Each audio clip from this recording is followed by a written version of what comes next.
बिस्मिल्लाहिर्रहमानिर्रहीम, अस्सलाम वालेकुम।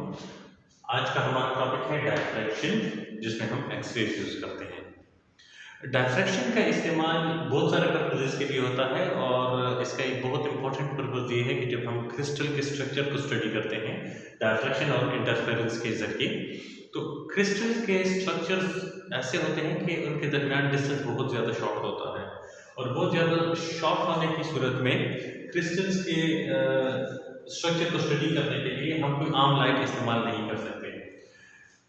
क्रिस्टल के स्ट्रक्चर के अंदर जो एटम्स की सेपरेशन होती है वो 1 नैनोमीटर से भी लेस होती है। अब इस कंडीशन में हमें कोई ऐसी लाइट वेव चाहिए जो जिसका वेवलेंथ 1 नैनोमीटर से भी कम या उसके कंपेरेबल कहीं आसपास मौजूद हो, तो उस कंडीशन में हम क्रिस्टल्स को स्टडी कर सकते हैं।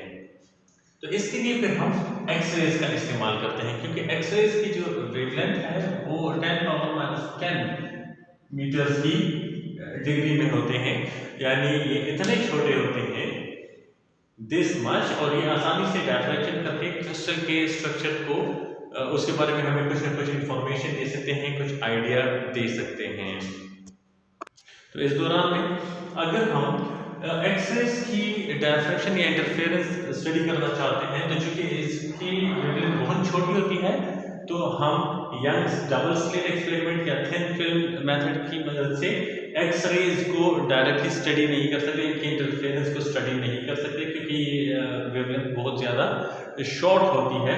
तो इसके लिए फिर हम दूसरा मेथड इस्तेमाल करते हैं, क्रिस्टल के एटम्स के लेयर्स को इस्तेमाल करते हैं और वहाँ से एक्सरेज की डायफ्रैक्शन को स्टडी करते हैं। क्योंकि अगर हम यंग्स डबल स्लिट एक्सपेरिमेंट करें या थिन फिल्म करें, तो जो एक्सरेज की डायफ्रैक्शन के जो बैंड्स होते हैं वो आपस में इतने ज़्यादा करीब होंगे, उनके दरमियान इतना करके डिस्टेंस होगा, तो हम डार्क और ब्राइट बैंड को एक दूसरे से सेपरेट ही नहीं कर सकते, डिस्टिंक्ट करके उनको पहचान नहीं पाते। तो यही रीज़न है कि हम नॉर्मल मेथड से इनको स्टडी नहीं कर सकते।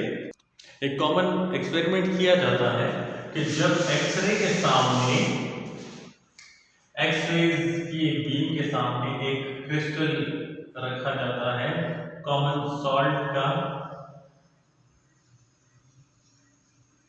और उसके बाद एक फोटोग्राफिक फिल्म रखी जाती है इसके सामने, तो एक्सरेज में से बिल्कुल सामने एक बड़ा डॉट हमें हासिल होता है।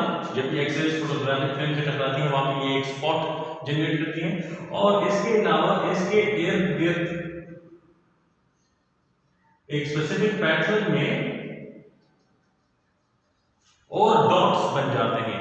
तो इस तरह से हमें वो रिंग्स हासिल हो जाते हैं डार्क एंड लाइट बैंड वाले। यहाँ से स्कैटरिंग हो जाती है एक्सरेज की, और ये डिफरेंट जगहों पे पड़ने के बाद एक स्पेसिफिक पैटर्न हमें दे देते हैं, जिसकी मदद से हम एक्सरेज की डायफ्रैक्शन को और इंटरफेरेंस को स्टडी कर पाते हैं।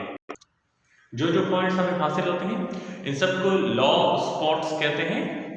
स्पेलिंग है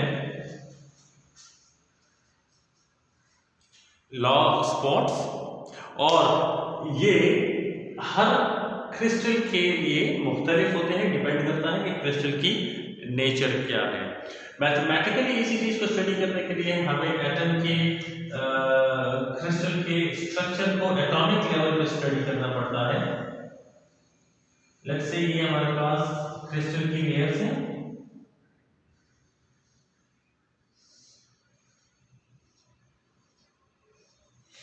और हमारे पास रे इंसिडेंट हो रही है यहाँ पे, एक रे यहाँ पे इंसिडेंट होती है, दूसरी रे इसी तरह यहाँ पे इंसिडेंट होती है, ये वाली रे रिफ्लेक्ट होकर वापस चली जाती है, और ये वाली ट्रांसमिट होके फिर बाहर आती है। जब ये दोनों आपस में टकराएंगी, इंटरफेरेंस कॉज करेगी, तो अब इस कंडीशन में इन दोनों के दरमियान पाथ डिफरेंस कितना होगा, उसके लिए हमें कुछ कैलकुलेशन करनी पड़ेगी। अब ये मेथड हमारे पास आता है जिसमें हम एक्सरेज की वेवलेंथ कैलकुलेट कर सकते हैं किसी भी क्रिस्टल में डायफ्रैक्शन की मदद से।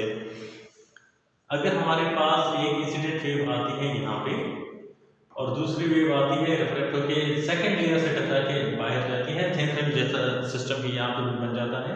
तो अब इस वेव को जो इजाफी डिस्टेंस ट्रेवल करना पड़ता है, क्योंकि हमारे पास पाथ डिफरेंस बन रहा है, तो वो ये एरिया, ये लेंथ और ये लेंथ इजाफी उसको ट्रेवल करनी पड़ती है। यहाँ पे जो एंगल हमारे पास थीटा आता है वही एंगल हमारे पास यहाँ पर भी बनेगा अगर हम इस लाइन की प्रोजेक्शन करते हैं। अगर ये दोनों रेज पैरेलल आती है, यहाँ पर उठ जाती हैं कोहेरेंट सोर्सेज की तरह से बिहेव करने के लिए, तो ये जो लेंथ है ये हमारे पास हो जाएगी। अगर हम इस डिस्टेंस को लेते हैं d दोनों लेयर्स के दरमियान, तो ये डिस्टेंस हो जाएगा हमारे पास d sin थीटा और ये डिस्टेंस हो जाएगा d sin थीटा। तो यानी जो टोटल हमारे पास पाथ डिफरेंस आ जाएगा वो होगा 2d sin theta is equal to m lambda.